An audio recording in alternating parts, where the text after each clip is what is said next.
Hello and welcome to the second to last evening of the Battery Dance Festival, the 39th annual that goes virtual this year because of the pandemic. I'm delighted to welcome audiences from New York City and around the world, and of course, this, like all of our other programs, will be up for 10 days following the premiere. Today, we're right here at the Battery Dance Studio before we go live to Robert F. Wagner Park. And this is the Battery Dance Company studio where I have been working for the last 5 months, and my staff, the team that put this fantastic festival together, has been remote all over the New York City tri-state area, working in safety during this pandemic. I hope everyone in the audience has been safe. I hope that your family and friends are okay during this time, and that artists around the world are keeping their energy and their creativity going as we have right here at Battery Dance, which is evidenced by the first piece on our program, which is a new work by Razvan Stoian. We rehearsed here in the studio in safe distance with everybody adhering to social distancing, and we were able to film this thanks to Battery Park City Authority allowing us to film at Robert F. Wagner Park. So I'll take you through the program. It will be Battery Dance performing Icarus. Then we move to our mentee in Curacao who's made a film for us, Reuel Rogers, and finishing off with a totally new, totally exciting and innovative program from Artahack. I'll tell you more about it soon. Over to the park now.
Battery Dance is a leader in the field of dance diplomacy. We love the opportunity to go overseas, to engage with young people, and to discover talent, as Sean Scantleberry of Battery Dance was able to do in Curacao a number of years ago, where he discovered Reuel Rogers. Reuel was performing right here on this stage last year in the 38th Annual Battery Dance Festival, and now we're so delighted that he was able to make a new film for us, which we're presenting to you with sponsorship from Dutch Culture USA, our partners at the Consulate General of the Netherlands, Reuel Rogers.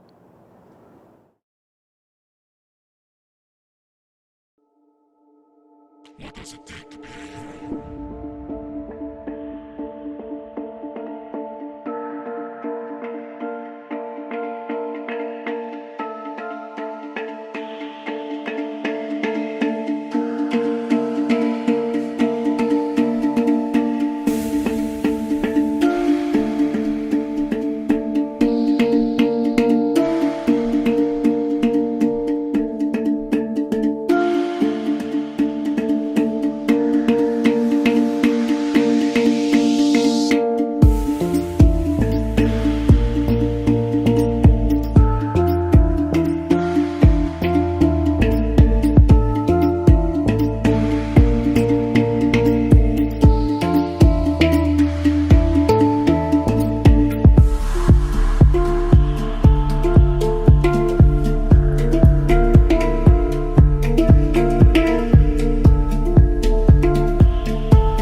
does it take to be a hero? Look into the mirror and you will know.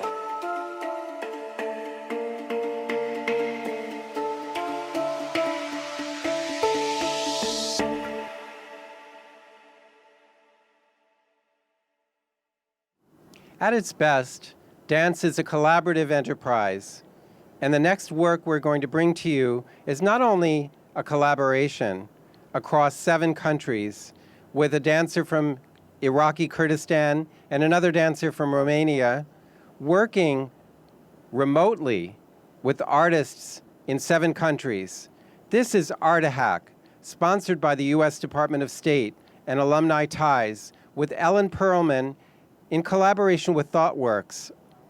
And we have improvisation that has resulted in technology unheard of until this moment. Art-A-Hack. Welcome. I'm Ellen Perlman, Director of ThoughtWorks Arts and President of Art-A-Hack. The following interactive biometric dance performances of Dancedemic originated from the constraints of strict lockdown due to COVID-19. An open global call went out from Art-A-Hack for creative technologists, artists, musicians, dramaturgists, costume designers, theatrical producers, engineers, and any other interested parties to work with 2 dancers from Battery Dance who would be wearing emoti-bits or biometric sensors. None of the collaborators had ever met before. Due to COVID-19, we were forced to make a performance with no one but the dancers in the studio. Team members came from all across the continental US, Brazil, London, Ukraine, Estonia, and India. We partnered with Electron, based in Tallinn, Estonia, to use their unique performative streaming platform in existence only since April of this year.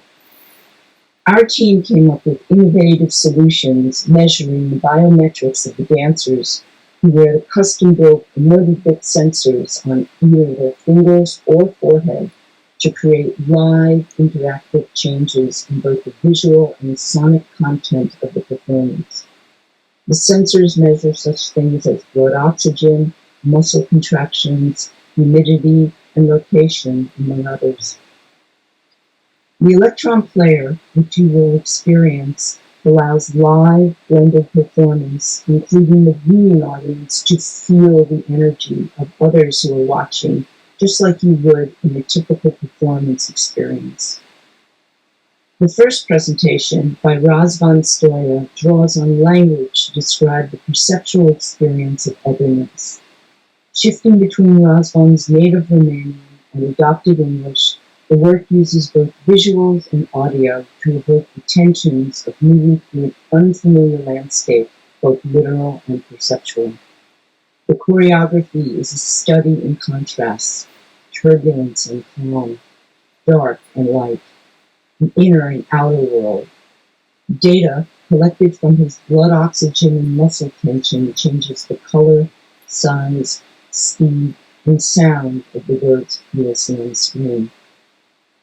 The second presentation, performed by Hussein Simco, examines an individual's journey of finding mental strength and resilience in the face of adversity and chaos. Hussein's memories of growing up in wartime Iraq Kurdistan forms the backbone of the piece. He was also inspired by the practice of a young masterless samurai, where in any situation one must find calmness from within to stay grounded. The biometrics being read by a emoti-bit worn on the dancer's forehead are represented visually in the form of colored strokes surrounding the dancer. The screen allows comments, and at the end of each performance, team facilitators will be available to answer any and all of your questions. There will be a 10-minute intermission between presentations. 2 last points to note. First, if you don't want to become a visible member of our public audience during the Dancedemic live stream, please turn off your camera. After this performance, you will not be able to opt out of the image we used for the performance, and it is rebroadcast during the 39th Battery Dance Festival, and the performance being shared via our video sharing channel. If you have any questions, please see ThoughtWorks privacy policy. Second, when viewing this presentation through the electron player, it's very important to refresh your screen to load the next segment. And also, make sure to turn on the sound in the lower left-hand side of your screen. You'll see a little sound icon. Please turn that on. Enjoy the presentation.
Nu există. Nu e singur și să fii orb la miezul nopții. Singurătate.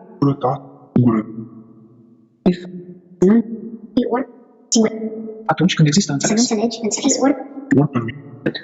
Să nu înțelegi când există. Înțelegi. Singurătate. Și ce singurătate? Dar să nu înțelegi ce singurătate? Fiu. Să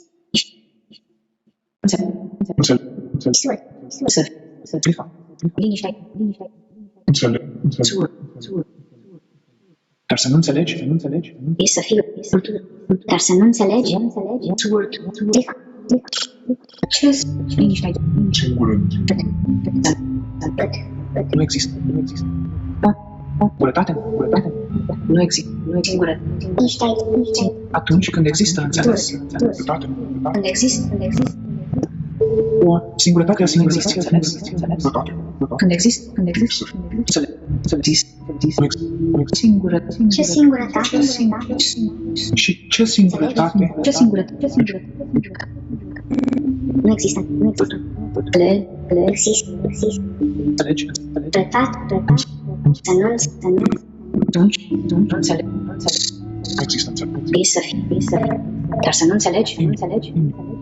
Fii. Mai frumos și să fii oricând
Hi everyone, I'm Nun, and we're here with Team Razvan for the Q&A. If you have questions, please write them in the chat window, and we'll try our best to get through all of them. I see one here so far by Emo. The question is, wow, what is that, a text person? How is that made? I'm going to direct this question to Bethany, our visual person here. Well, we were using the multi-bit data, that's basically the magnetometer, to control text size, and based on background subtraction and the words that we wanted to actually work with, I kind of created a mask to recreate a space that we could work with for replacing the words in that mask with a shadow. So all of this was done in real time with Touch Designer. And yeah, that's pretty much it. I'm just monitoring the chat now. If you guys have any questions, please feel free to write them down. What's the text about? It looks like a poem. Kat, would you like to talk about the text a little bit? Sure. So we used the poetry of Nikita Stănescu, who is a Romanian poet. We wanted to talk about this idea of foreignness and strangeness, and we used both English translations of his poetry and the Romanian originals. So we were trying to use language in a way that would evoke those transitions between worlds. Thank you. We have another question coming in from Sarah. Was the white shadow before the text shadow done in the same way? And before we go there, since we're still with Kat, how did you decide on what words were used? Well, I think it was in conversation with Razvan and what he was hoping to evoke. I looked for poetry and lines out of specific poems that would try to really evoke that. So pretty early on, we hit on this idea of Razvan and a shadow person and a shadow self. And so I looked for lines out of poems that might speak to that. Thank you. And we might go back to Vinay for this question. Was the white shadow before the text shadow done in the same way? Yeah, it was actually the same thing, background extraction, and then with a bit of blurring and thresholding, making sure that it looks nice, that it was the same pretty much as the text. So this one might be for Sean. Great question. Is this our improv? Where are the senses on the dancer? So the emotabit, I think, was worn by Razvan on his fingers. So you could see it as he was moving around in the studio. And it's picking up a host of signals, including signals about the cardiovascular system, heart rate, respiration, as well as movement, galvanic skin response or electro temperature, and other things as well. And this one, I think, goes to Nini. What was the rehearsal process like? This will be a long answer. So the emotabit. The rehearsal process, it was. It was slow. We also had to make sure that Razvan and all the pieces went together in a way. So it was iterations. We, taking all those pieces and putting it together. So the rehearsal process was a long process, especially with the tech. Did you have fun doing this, everybody?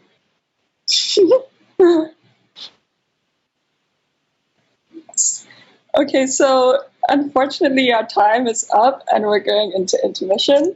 So please be back for Team Hussein, and thank you so much for all the questions.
Hi, all. So I'll be facilitating your questions.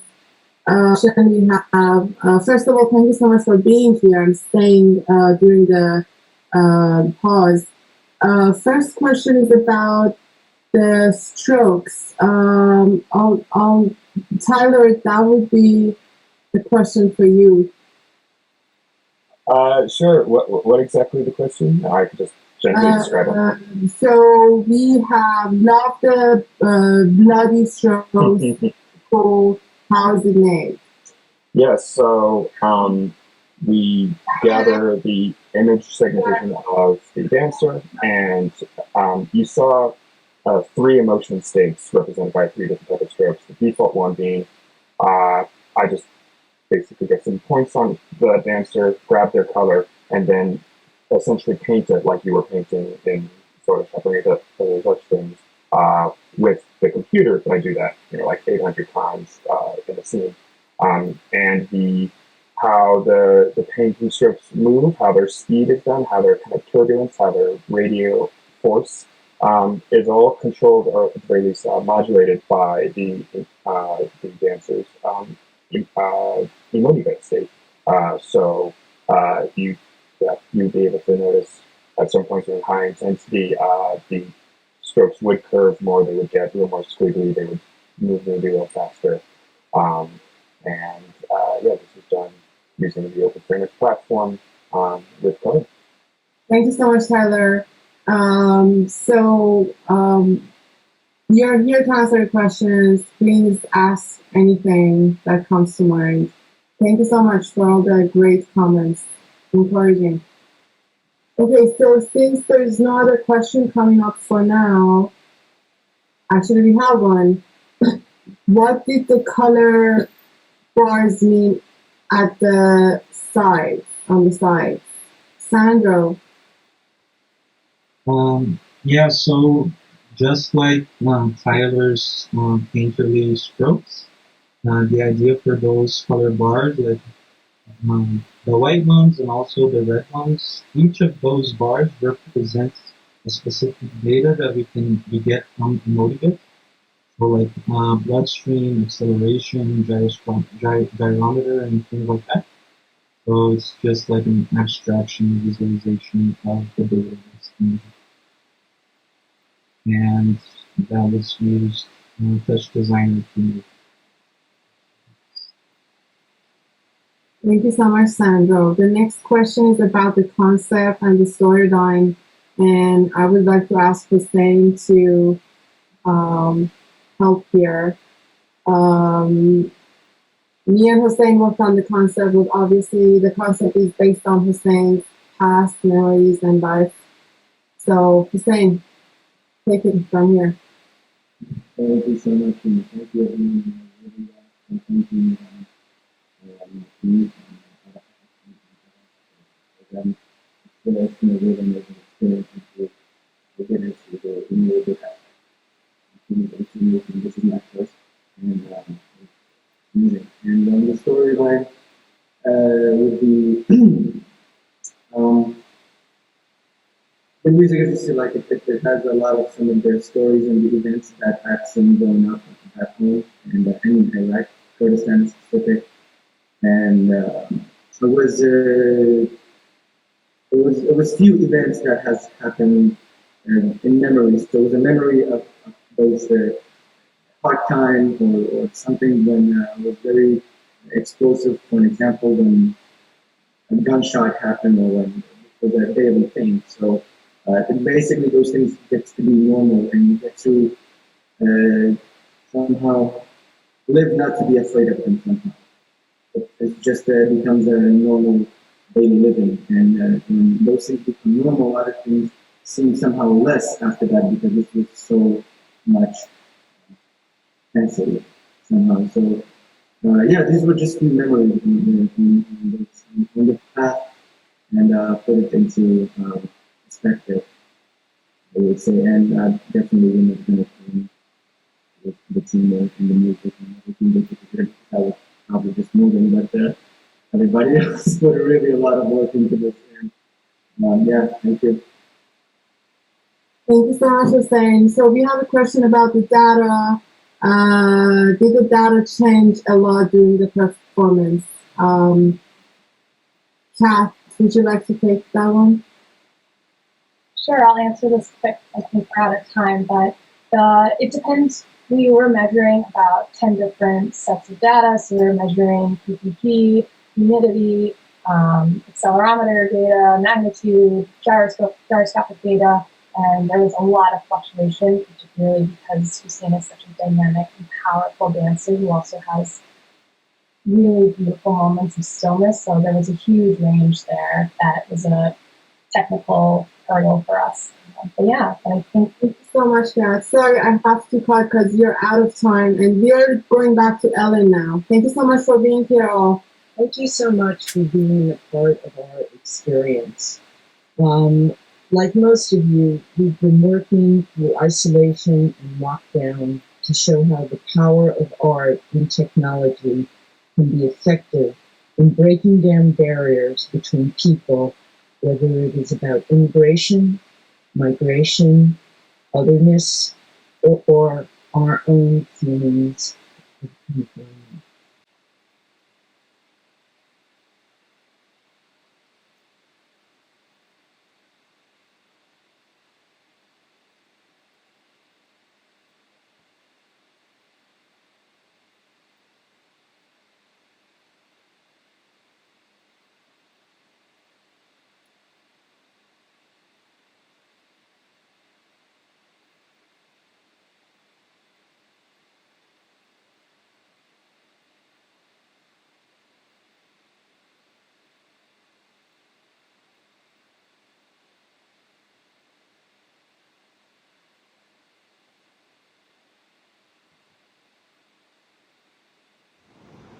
Thank you for joining us once again at the Battery Dance Festival. We have a wonderful program coming up for you tomorrow night, the last night of the 39th annual virtual Battery Dance Festival. We'll focus on this city of ours, New York City, its resilience. It's a kind of a love letter through dance. From Accent Dance NYC with the work of Dardo Galetto, a film from the Netherlands, Fractal Collective. The Netherlands team came here to Harlem and filmed on the streets to the seats. We have Tom Gold Dance, ballet dancers performing on the Wagner Park stage. You won't want to miss that. And we finish up with a group piece, an award-winning piece by Dolly Sphere with her whole team on the stage at Wagner Park. So please do come back for the last evening of Battery Dance Festival.